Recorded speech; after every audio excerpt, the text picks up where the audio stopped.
चलिए दोस्तों, आज हम चर्चा करेंगे अनुच्छेद 32 की। अनुच्छेद 32 को अम्बेडकर ने संविधान की आत्मा कहा था। जब हम संविधान की प्रस्तावना की बात करते हैं तो इसको संविधान की कुंजी कहा गया है।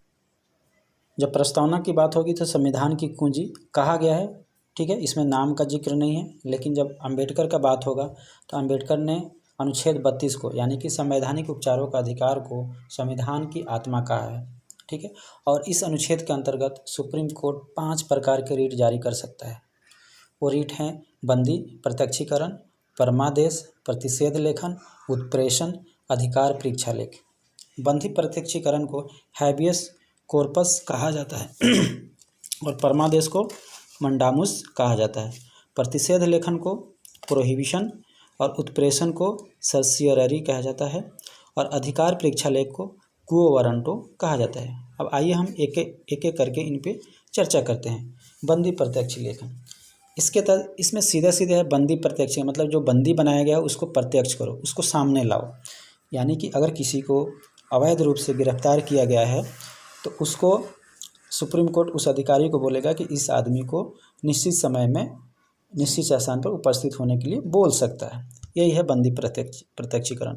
सीधे सीधे बंदी प्रत्यक्षीकरण मतलब कि आदमी को उपस्थित कराना है, जिसको गिरफ्तार किया गया है अगर अवैध रूप से या जैसे भी, तो सुप्रीम कोर्ट उसमें आदेश जारी कर सकता है। उसके बाद में है परमादेश।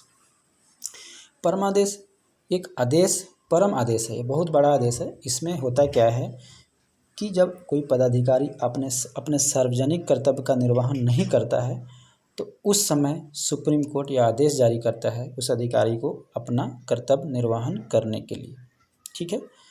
उसके बाद में प्रतिषेध लेख। प्रतिषेध मतलब कि प्रोहिबिट करना, मना करना, है ना। इस प्रतिषेध लेख मना करना। अब किस चीज़ को मना करना, तो इसमें सर्वोच्च न्यायालय या उच्च न्यायालय अपने अधीनस्थ न्यायालय को यह आदेश जारी कर सकता है अभी अपने अधीनस्थ न्यायालय को कि फलाना केस उनके अधिकार क्षेत्र में नहीं आता है, यह मामला उनके अधिकार क्षेत्र में नहीं आता है, इसलिए वे उस पर सुनवाई ना करें, ठीक है। और उत्प्रेषण की चर्चा करते हैं। उत्प्रेषण, इसमें भी अधीनस्थ न्यायालय को यह आदेश दिया जाता है कि जो भी लंबित मुकदमा है, कोई लंबित मुकदमा है बहुत दिन से चल रहा है, तो उसको अपने वरिष्ठतम, अपने ऊपर वाले न्यायालय को, यानी कि अगर सुप्रीम कोर्ट है तो हाई कोर्ट को बोलेगा, हाई कोर्ट है तो लोअर कोर्ट को बोलेगा कि उसके यहाँ उस केस को ट्रांसफ़र करे, वहाँ पे सुनवाई की जाएगी, ठीक है। और उसके बाद आते हैं अधिकार परीक्षा लेख, क्वो वारंटो, अधिकार परीक्षा लेख। इसमें है कि कोई भी पदाधिकारी कोई ऐसा काम कर रहा है जो कि उसके कर्तव्य क्षेत्र में नहीं आता है, उसके अधिकार क्षेत्र में नहीं आता है, तो सुप्रीम कोर्ट यह पूछ सकती है कि वो किस अधिकार से, किस कारण से इसको कर रहे हैं, ठीक है। और जब तक संतोषजनक जवाब नहीं मिलता है तब तक वह काम करने से उनको मना किया जाता है। अब हम चर्चा करते हैं मौलिक कर्तव्य को लेकर के। सुप्रीम कोर्ट में और संविधान संशोधन भी समय समय पर होते रहे हैं। ये क्या है, ये चर्चा इस पे करते हैं। सबसे पहले हम गोलकनाथ बनाम पंजाब केस पे चर्चा करेंगे। गोलकनाथ बनाम पंजाब राज, इसमें है, इससे पहले एक शंकरी प्रसाद का केस हुआ था 1951 में। उसमें यह कहा गया था कि संविधान में संशोधन किया जा सकता है। उसी को लेकर के फिर गोलकनाथ बनाम पंजाब राज पे चर्चा हुआ और उसमें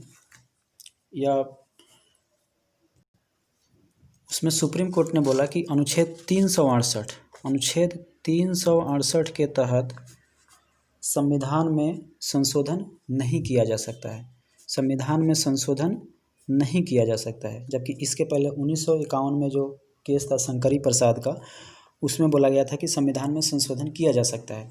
और ये अनुच्छेद 368 है क्या, अनुच्छेद 368 जो है संविधान में कैसे संशोधन किया जाता है, संविधान संशोधन के बारे में है, ठीक है।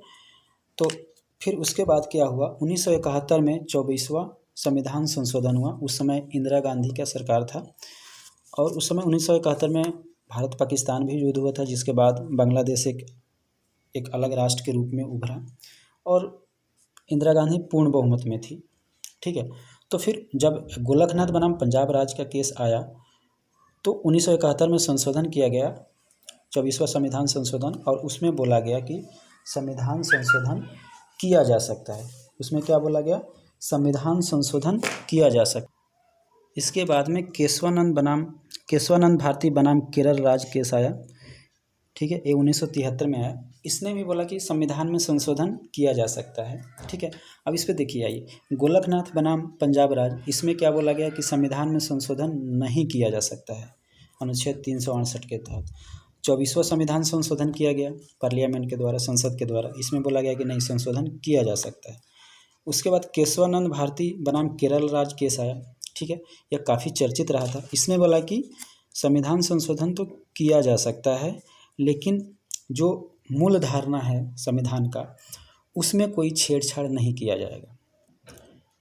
मूल धारणा का मतलब यहाँ है, संविधान की उद्देशिका में, यानी कि संविधान की प्रस्तावना में लिखा गया है पंथ निरपेक्ष, लोकतंत्रात्मक और लोकतंत्रात्मक गणराज्य, पंथ निरपेक्ष, समाजवादी, ये सारी चीज़ें लिखे गए हैं। उसके बाद में सामाजिक, आर्थिक और राजनीतिक न्याय की बात कही गई है। तो ये सब मूल ढांचा है संविधान का। तो इसमें यही बोला गया कि ठीक है भैया, आप संविधान संशोधन तो कीजिए, लेकिन जो मूल ढांचा है उससे छेड़छाड़ मत कीजिए। तो ये बड़ा इम्पोर्टेंट है। तो इसके बाद से संविधान की मौलिक ढांचे का वर्णन हुआ, ठीक है ना। मूल धारणा, संविधान की मूल धारणा की अवधारणा विकसित हुई, ठीक है। उसके बाद में संविधान का 42वां संविधान संशोधन हुआ, जो कि 1976 में हुआ। इस समय भी इंदिरा गांधी की सरकार थी। और जो 42वां संविधान संशोधन हुआ, इसको मिनी संविधान बोलते हैं। इसमें बहुत सारे परिवर्तन किए गए।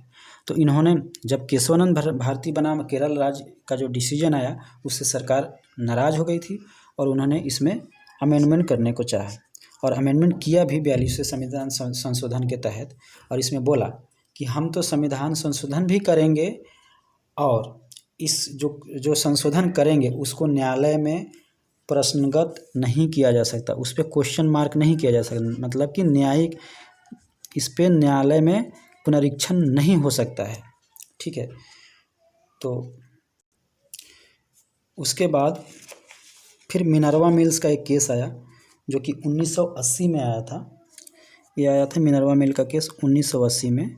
और इसमें बोला कि नहीं, जो न्यायिक पुनर्विलोकन है अनुच्छेद 13 में दिया गया है, यह संविधान, इसमें ये मतलब कि सुप्रीम कोर्ट का अधिकार है, और कोई भी कानून बनता है तो उसमें सुप्रीम कोर्ट का यह अधिकार है कि उसमें पुनर्विलोकन उसका कर सकता है, उसको देख सकता है।